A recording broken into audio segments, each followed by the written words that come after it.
En nuestro transcurso de vida, en transcurso de tiempo, los años que hemos pasado, muchos de nosotros hemos viajado, hemos ido a muchos lugares. ¿Cuántos han ido a muchos lugares? ¿Sí han paseado o no han paseado? ¿Sí o no? ¿O han quedado en la casita? Yo he tenido la oportunidad de viajar con mi esposo, he ido a muchos lugares, he conocido nuevas tierras, personas, diferentes maneras de ser, diferentes hablados, unos muy parecidos al nuestro, quizás otros diferentes, pero Dios nos ha dado la oportunidad de viajar, de conocer, de ir a lugares, a llevar la palabra del Señor. Pero en esta mañana Dios nos va a hablar de lugares en los que usted y yo vamos, no aquí terrenales, no a los lugares que yo he ido, no a los lugares que usted ha ido y ha conocido gente, personas, familia, amigos. Son lugares donde muchas veces las personas o el cristiano pasa o va a ciertos lugares. Pero ¿sabe qué es el problema? Que pasan por esos lugares, pero aún muchos se quedan en esos lugares. Aún muchos se amañan en esos lugares. Aún muchos les gusta estar en esos lugares. Y vamos a mirar en esta mañana 3 lugares donde nosotros podemos ir o quizás podemos estar, pero debemos salir de esos lugares. Y hay un lugar es donde nosotros debemos ir y permanecer en este lugar. Y en esta mañana vamos a ver el primer lugar donde usted y yo podemos estar, pasar, pero debemos salir de este lugar. Marcos capítulo 5 verso 21. Marcos capítulo 5 verso 21. San Juan capítulo 6 verso 1 y 2. Mateo 19 1 y 2.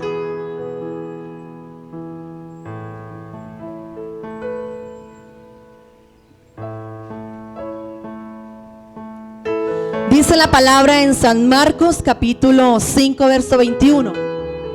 Pasando otra vez Jesús en una barca a la otra orilla, se reunió alrededor de él una gran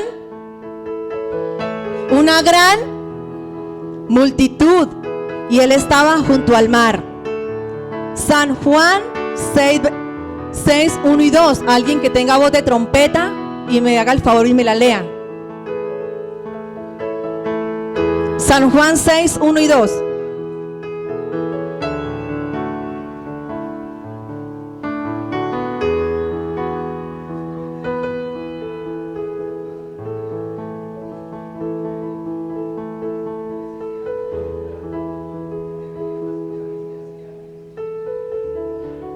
Y le seguía gran multitud. San Mateo 19, 1 y 2. Aconteció que cuando Jesús terminó estas palabras, se alejó de Galilea y fue a las regiones de Judea, al otro lado del Jordán. Y le siguieron grandes, y lo sanó allí. El primer lugar, las multitudes. El primer lugar quizás que nosotros estamos, quizás tú estás en las multitudes. ¿Por qué seguían a Jesús las multitudes? ¿Por qué cree usted que las multitudes guían a Jesús? Mucha gente, muchas personas, grandes multitudes. Dice la palabra multitudes, grandes multitudes. En otra palabra dice mucha gente. ¿Por qué seguía a Jesús tanta gente? ¿Por qué creen usted que a Jesús lo seguía tanta gente? Hay muchas razones por las cuales la gente seguía a Jesús. Y otra pregunta, ¿qué clase de gente seguía a Jesús? Hay muchas razones por las cuales usted y yo seguimos a Jesús. Pero también, ¿qué clase de gente seguimos a Jesús? ¿Qué clase de personas siguen a Jesús? Leyendo la palabra, La palabra me enseña y me dice que los seguían ricos, pobres, mudos, ciegos, enfermos, fariseos, hipócritas, sordos, una cantidad de gente, una cierta clase de gente seguía a Jesús. ¿Para qué seguían a Jesús? ¿Qué querían recibir de Jesús? ¿Por qué seguían a Jesús? ¿Por necesidad? ¿Por satisfacción? ¿Por sensacionalismo? ¿Por ver señales y prodigios? ¿Por emociones? Por eso seguía la gente a Jesús. Si nosotros vamos a la palabra, muchos seguían a Jesús. ¿Será que ha cambiado algo en nuestro tiempo al tiempo de ayer? No ha cambiado nada. Dice la palabra que la palabra es eterna por los siglos de los siglos. Amén. Sigue siendo el mismo motivo por el cual usted y yo seguimos a Jesús. Quizás estoy enfermo, quiero que Jesús me sane. Quizás estoy endeudado, tengo una deuda, me van a quitar la finca, la casa y quiero que Jesús me libere de la deuda. Quizás estoy sordo, quiero que Jesús me sane y yo pueda oír. Quizás tengo XY razón por la cual usted y yo seguimos a Jesús. Hay muchas razones por las cuales usted y yo seguimos a Jesús. Si yo le preguntara a 5 hermanos de acá y 5 hermanos de acá, ¿por qué usted sigue a Jesús? Todas sus razones van a ser distintas. Todas sus razones van a ser diferentes. Es importante saber qué lo motiva o qué lo ha motivado a usted a seguir a Jesús. ¿Qué lo ha motivado? ¿Qué lo ha llevado a usted a seguir a Jesús? Muchas veces se encuentran personas en la multitud. Todavía están en la multitud. Y en la multitud habían ¿qué? Hipócritas, fariseos. Y la palabra me enseña, y yo he leído muy bien la Biblia, y dice que la palabra muchas veces los fariseos, los hipócritas, iban a seguir a Jesús, seguían a Jesús. ¿Para qué? Para luego acusarle, para luego chismosear de él, para luego decirle: Jesús es un falso profeta, se cree Dios y no es Dios. Muchas veces estamos en la multitud, ¿para qué? Para hacer otras cosas menos seguir al Rey de Reyes y Señor de Señores. Y dice la palabra que los hipócritas y los fariseos buscaban ocasión de hacer caer a Jesús, de difamar de él, de ir en contra de la palabra, de ir en contra de lo que él predicaba. Eso hacían los hipócritas. Y muchos están en la multitud. Ahí estaban los hipócritas, ahí estaban entre la multitud. ¿Qué es lo que usted quiere de Jesús? ¿Qué tan comprometido está o estoy a ser su discípulo? Es muy diferente estar en la multitud que ser su discípulo. ¿Qué hacen sus discípulos? Los verdaderos discípulos de Cristo los siguen porque de verdad creen en Él, porque de verdad usted y yo hemos creído en Él.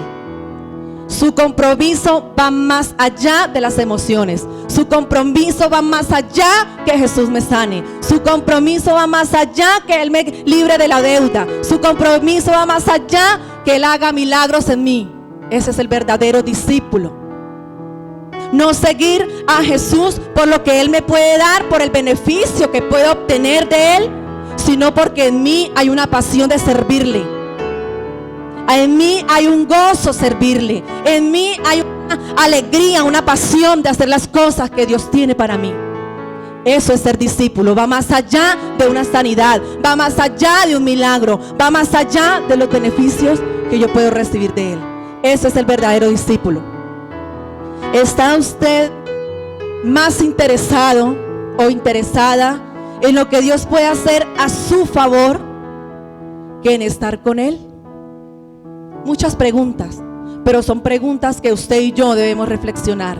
Son preguntas que usted y yo nos debemos hacer. ¿Qué soy? ¿Dónde estoy? ¿Estoy en la multitud o soy un discípulo? ¿Estoy en la multitud esperando un beneficio o esperando hacer caer al líder? ¿Esperando hacer caer al coordinador? ¿Esperando hablar mal de alguien? ¿O estoy aquí sirviendo a Cristo? No importando lo que Él haga en mí, sino lo que yo voy a hacer por Él en la obra cada día de mi vida. Es el primer lugar. ¿Dónde estás? ¿En la multitud? Segundo punto, Hechos capítulo 7, verso 18 al 25.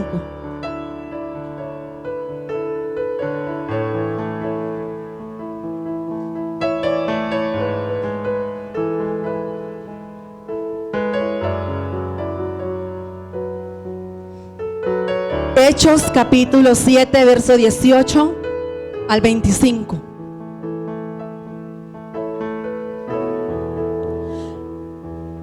Hasta que se levantó en Egipto otro rey que no conocía a José.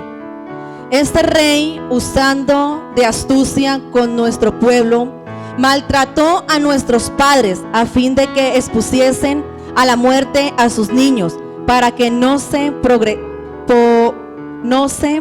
propagasen. En aquel mismo tiempo nació Moisés. Fue agradable a Dios y fue criado 3 meses en casa de su padre. Pero siendo expuesto a la muerte, la hija de Faraón les recogió y le crió como a hijo suyo. Y fue enseñado Moisés en toda la sabiduría de los egipcios, y era poderoso en sus palabras y obras. Cuando hubo cumplido la edad de 40 años, le vino al corazón el visitar a sus hermanos, los hijos de Israel. Y al ver a uno que era maltratado, lo defendió e hiriendo al egipcio, vengó al oprimido. Pero él pensaba que sus hermanos comprendían que Dios les daría libertad por mano suya, mas ellos no lo habían entendido así. Amén. ¿Saben? Esta palabra a mí me llamó la atención cuando la leí. Dice, pero él pensaba que sus hermanos comprendían que Dios les daría libertad por mano suya, mas ellos no lo habían entendido así. Por mano suya y no por mano de Dios. Él pensaba que por mano de él el pueblo de Israel iba a ser libre, y en ningún momento nombró a Dios. Por esta razón, por esta circunstancia, este hombre fue llevado al desierto. El segundo lugar, el desierto. Ese desierto donde muchos hemos pasado, donde muchos están en este momento, donde muchos están por ir al desierto. Era una de las razones por las que fue llevado al desierto, como muchos de nosotros, como muchos de ustedes, como muchos de los que van a venir, los que van a pasar. Fue llevado al desierto para ser calmado de su ímpetu ambicioso. Fue llevado al desierto para ser aislado. Fue llevado al desierto para ser purificado de la sociedad corrupta y pecaminosa. Fue llevado al desierto para ser abatido ese yo engreído. Fue llevado al desierto para ser moldeado mediante el arrepentimiento y la humildad. ¿Sabes? Si nosotros hemos leído la palabra, nos enseña que Moisés lo iban a matar desde que era bebé. Y Moisés fue llevado a Egipto. Los egipcios lo criaron. Los egipcios le dieron todo como si fuera un egipcio. Moisés tuvo las mejores comidas. Moisés tuvo los mejores vestidos. Moisés fue educado en las mejores universidades de Egipto. Moisés tuvo los mejores profesores de Egipto. Moisés tuvo las mejores comidas. Moisés tuvo las mejores relaciones con los grandes de Egipto. Se relacionó, fue creciendo en sabiduría.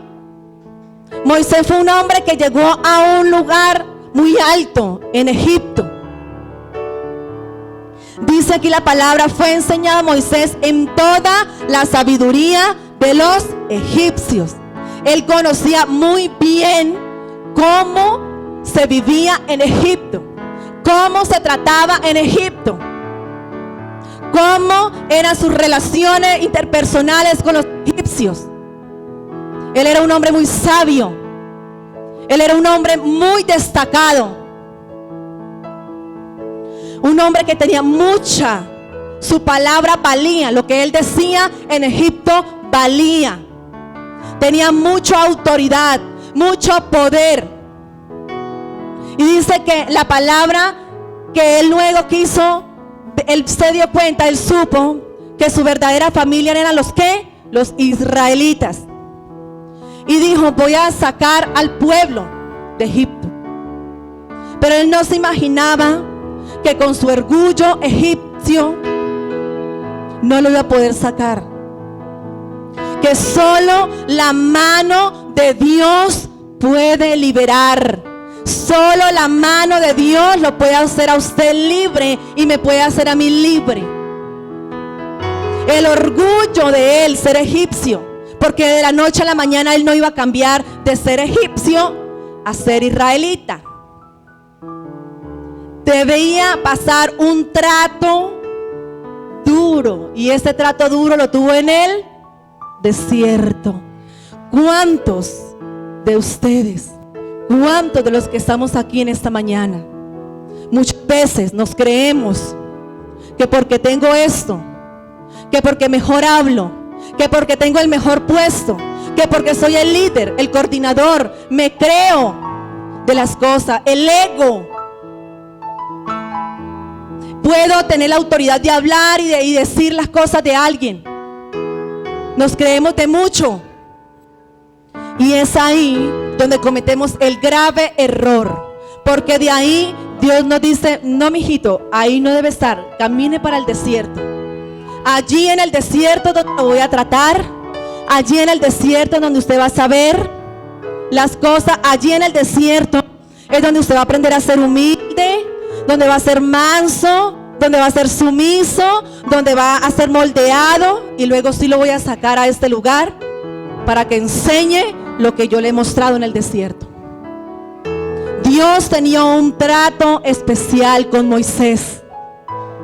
Moisés tenía que bajar su ímpetu egoísta, sublevado egipcio, su ego, su orgullo, para ser un hombre manso, humilde, sencillo, porque Dios iba a hacer algo especial. Dios quiere hacer algo especial con tu vida. Dios quiere hacer algo especial contigo. Dios quiere hacer algo bonito en tu vida. Pero si usted y yo no dejamos que Dios trate en nosotros, nunca podemos llegar a ser lo que usted y yo estamos anhelando. Quizás yo estoy anhelando, quizás usted está anhelando un puesto, un liderazgo, una coordinación. Pero si usted no se somete, si usted no se humilla, si usted no es sencillo, si usted es desobediente, vamos al desierto. Cuando usted pase por allí, sienta el calor, sienta el bochorno.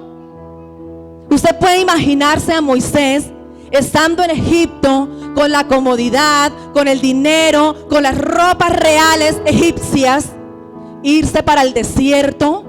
Moisés no sabía cómo se vivía en el desierto. Moisés usaba sus sandalias egipcias, pero él nunca se imaginó que para el desierto tenía que llevar otra clase de zapatos. No se imaginó que sus ropas reales no le iban a servir en el desierto. ¿Se imaginan esa quemada que se pegó Moisés? Esos eran los primeros tratos que Dios iba a hacer con Moisés. ¿Por qué? Porque nosotros nunca podemos hablarle a alguien de cosas o encaminar a alguien a lugares cuando nosotros nunca hemos ido a esos lugares a vivirlo. Moisés tenía que ir a vivir en el desierto, saber cómo se vive en el desierto, aguantarse ciertas situaciones críticas en el desierto, para luego ir a decirle a la gente: vamos, yo ya sé cómo es vivir en el desierto. Llévense en esta ropa porque el desierto es así. Llévense en ciertos zapatos porque el desierto es así. Llévense en buen abrigo porque de noche hace frío. Moisés tenía que vivir en el desierto para ir sin caminar a mucha multitud detrás de él. No podía salir de buenas a primeras a llevar gente a un lugar que él no conocía. Y Dios permite que usted y yo vayamos al desierto para cambiar nuestra manera de ser. Después de ahí, Moisés fue un hombre humilde, manso, sencillo. Escuchó la voz de Dios, se dejó guiar por Dios e hizo las cosas como Dios le mandaba. ¿Dónde estaremos pasando? ¿En qué lugar estás? ¿Estás en la multitud? Quizás en el desierto. Quizás estás por entrar al desierto. Quizás estás a punto de dar el paso a entrar a las puertas del desierto. Y sabe una de las cosas, muchos entran al desierto, pero también muchos se quedan en el desierto. Muchos mueren en el desierto porque allí no son capaces de salir.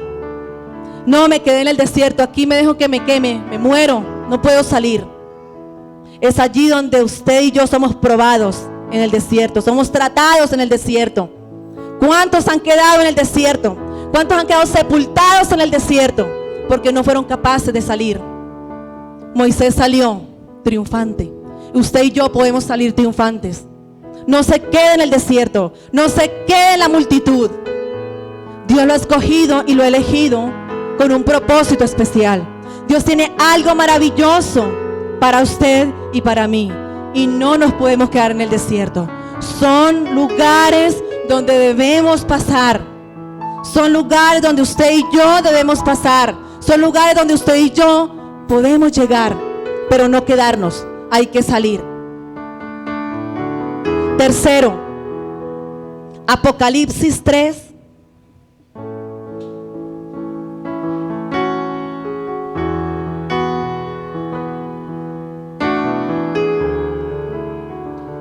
Uno al 6.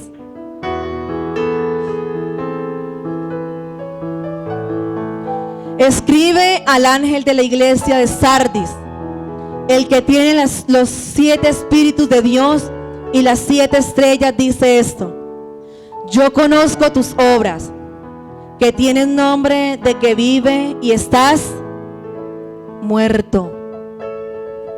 Sé vigilante y afirma las otras cosas que están por morir, porque no he hallado tus obras perfectas delante de Dios. Acuérdate pues de lo que has recibido y oído, y guárdalo y arrepiéntete, pues si no velas, vendré sobre ti como ladrón, y no sabrás a qué hora vendré sobre ti. Pero tienes unas pocas personas en Sardis que no han manchado sus vestiduras y andarán conmigo en vestiduras blancas, porque son dignas.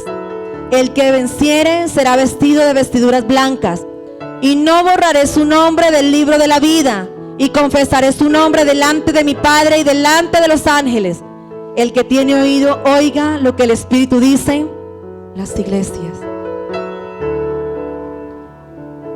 Que tienes nombre de que vives y estás muerto.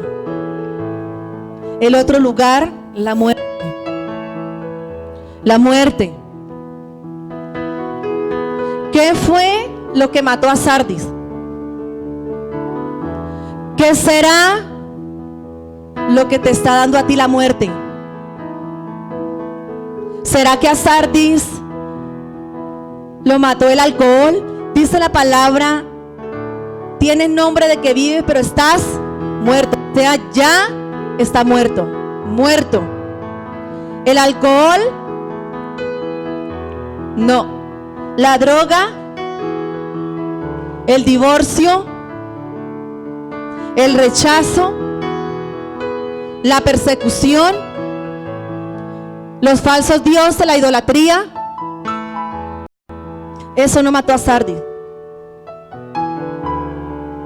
¿Sabe lo que mató a Sardis? El adormecimiento espiritual. La indiferencia hacia las cosas de Dios. Eso lleva a la muerte. Eso lo puede llevar a usted y a mí a la muerte, cuando soy indiferente a las cosas de Dios. Cuando hay un evento, cuando hay un ayuno, cuando hay un culto, cuando hay una actividad en la iglesia, ay no, que vayan ellos, ay no, que vaya el líder, ay no, que vaya el pastor, porque para eso le pagan. Somos indiferentes a las cosas de Dios. Nos parece lo mismo si vamos o no vamos. Me parece lo mismo si voy a culto o no voy.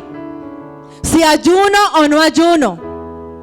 Ahí comienza una persona a enfriarse espiritualmente. Y dice la palabra: yo conozco tus obras, que tienen nombre de que vives, pero estás. Dijo una hermana: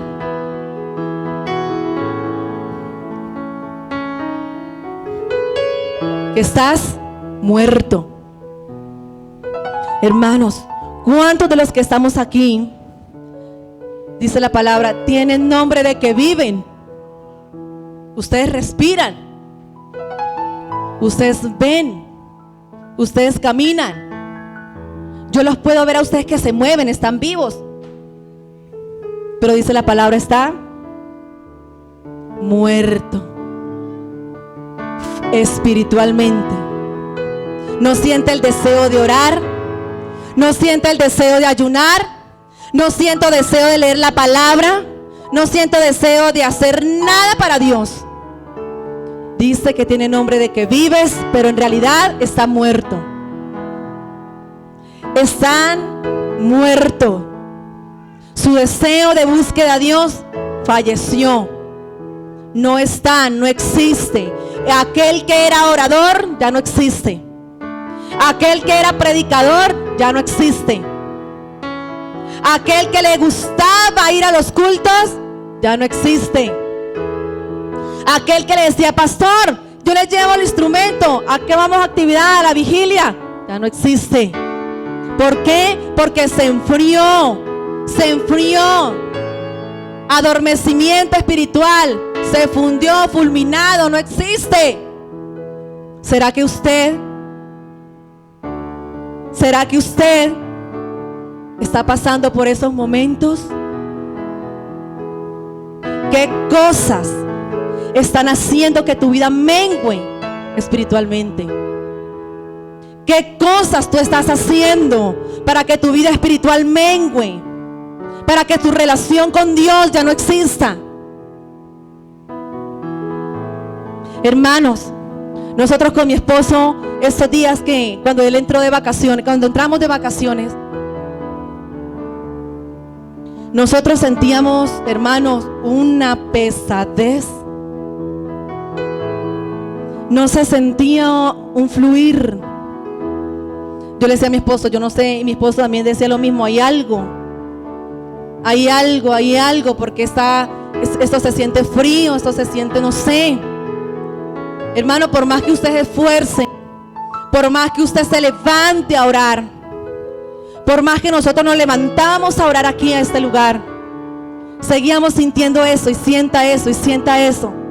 Hermano, hay muchas veces que como líderes, como coordinadores, estamos haciendo cosas en oculto. Estamos practicando cosas en oculto. Y eso está haciendo que mengue mi relación con Dios. Que mengue ese fluir de la presencia de Dios. ¿Sabe, hermano? Dice la palabra que no hay nada oculto que no se sepa. No hay nada que usted y yo queramos tapar. No hay nada que usted y yo queramos acobijar y decir nunca se van a dar cuenta, porque siempre se va a saber. Dios es luz y en Él no hay tinieblas. Hermano, y qué tristeza. Mi esposo decía y lo decía, y yo lo digo, qué tristeza. A nosotros nos duele que líderes, coordinadores estuvieran haciendo pecado, cometiendo pecado y sirviendo a Dios, haciendo cosas que no son. Hombres y mujeres que fueron elegidos por ser cabeza de algo y has cometido pecado. Eso es triste, hermanos. Eso es triste. Saber que no fuimos nosotros los que lo elegimos. Fue Dios que lo llamó. Es Dios que lo va a llamar a usted. No es el pastor, no es el consejo directivo. Es Dios el que lo va a llamar. Tener ese privilegio que Dios nos ha dado y jugar con las cosas de Dios, qué terrible pecado. Y por eso la palabra dice: vemos que vives, pero en realidad estás muerto. ¿Cuántos están muertos espiritualmente? ¿Cuántos están muriendo espiritualmente? ¿Cuántos ya no desean buscar la presencia de Dios? ¿Cuántos líderes, cuántos coordinadores están por estar, por ocupar una silla, por ocupar un lugar? En nosotros debe haber una pasión de servir a Dios, de buscar a Dios. Que no vean que sí hay que estar sirviendo, pero en realidad su corazón, ¿cómo está hacia Dios? ¿Cómo está mi vida? Para relacionarme con Dios, para vivir con Dios. ¿Cómo está su corazón? ¿Cómo te encuentras en este momento? No lo sé. Yo no sé en qué momento estás tú. No sé si tú estás en la multitud. No sé si estás en el desierto. No sé si ya estás en la muerte. Pero hoy Dios te llama y te hace un llamado muy, muy especial. Éxodo capítulo 24, 15, verso 15 al 18.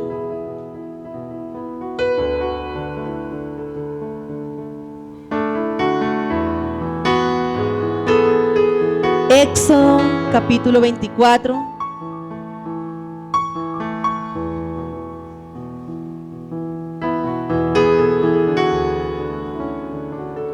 Entonces Moisés subió al monte, y la nube cubrió el monte, y la gloria de Jehová reposó sobre el monte Sinaí, y la nube lo cubrió por 6 días, y al 7º día llamó a Moisés de en medio de la nube, y la apariencia de la gloria de Jehová era como de un fuego abrasador en la cumbre del monte, y los ojos a los ojos de los hijos de Israel.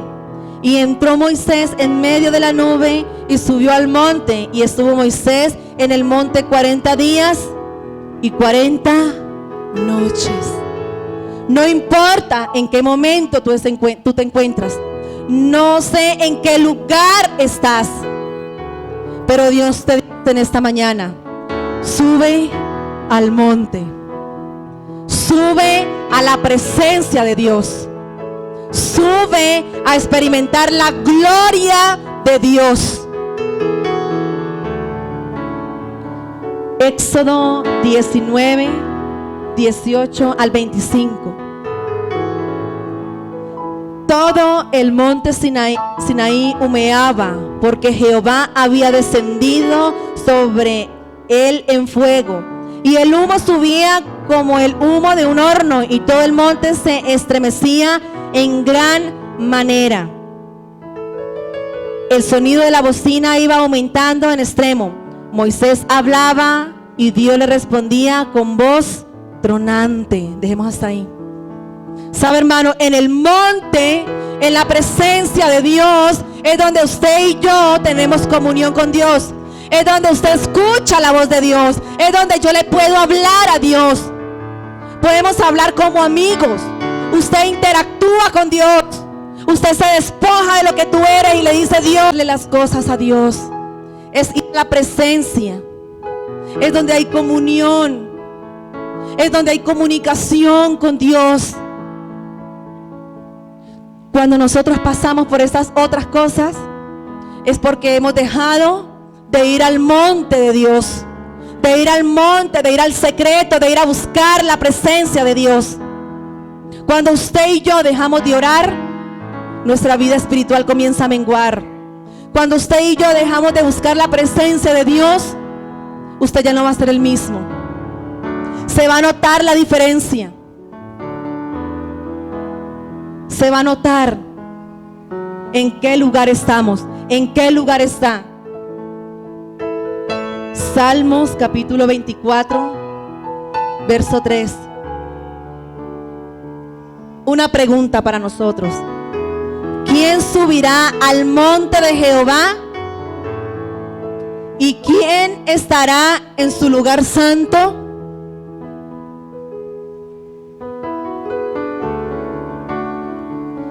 Salmo 15, verso 1. ¿Quién habitará en tu tabernáculo? ¿Quién morará en tu monte santo? ¿Quién? ¿Quiénes podrán habitar en el monte de Jehová? ¿Quiénes subirán al lugar santo? ¿Quiénes están dispuestos a estar allí en la presencia de Dios? ¿Quiénes dejan sus cosas por ir a la presencia de Dios? ¿Está usted dispuesto, está usted dispuesta a ir al monte de Jehová? De ir al monte de Dios, de estar allí en la presencia de Dios. El día que usted y yo nos subamos al monte de Dios, le estamos aportando un punto de ventaja al enemigo. El día que usted y yo dejemos de ir a un culto, le estamos dando un punto de ventaja al enemigo. ¿Sabe, hermano? El día que yo no pueda estar en un culto, que yo no pueda estar aquí en una dominical, que yo no esté ayunando, que yo no esté haciendo las cosas de Dios, es porque estoy postrada en una cama y no me puedo levantar. A mí una gripa no me detiene. A mí un dolor de cabeza no me detiene. A mí un dolor de cuerpo no me detiene. Porque yo sé para dónde voy. Con mucho respeto, hermano, de verdad, mucho respeto. A mí no me detiene cualquier cosita. Tengo que estar en la cama y que yo no me pueda parar y que me duela, mejor dicho, de la cabeza hasta los pies, para yo no estar en una actividad. Puedo tener el dolor que tenga. Puede estarme chuzando lo que me esté chuzando. Me pueden estar saliendo las flemas por donde quiera, pero a mí no me detiene eso. Pero muchos hermanos, cualquier cosita nos detiene, cualquier cosita sencilla nos detiene. ¿Usted sabía que si usted puede venir enfermo, Dios lo sana? ¿Sabe, hermano? Antes de subir aquí, tenía un dolor en esta parte de mi cuerpo que le dije a mi esposo, estoy que no me aguanto. A Robbie le dije cuando estaba tocando, estoy que no me aguanto este dolor. Pero eso no me detuvo para cantar a Dios. Eso no me detuvo para adorar a Dios. Y ¿saben? Ya no me duele nada.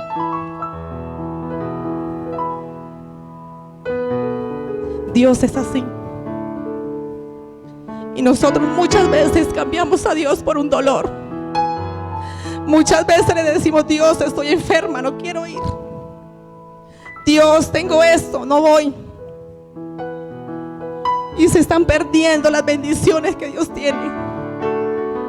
Están perdiendo la sanidad que Dios puede hacer en tu vida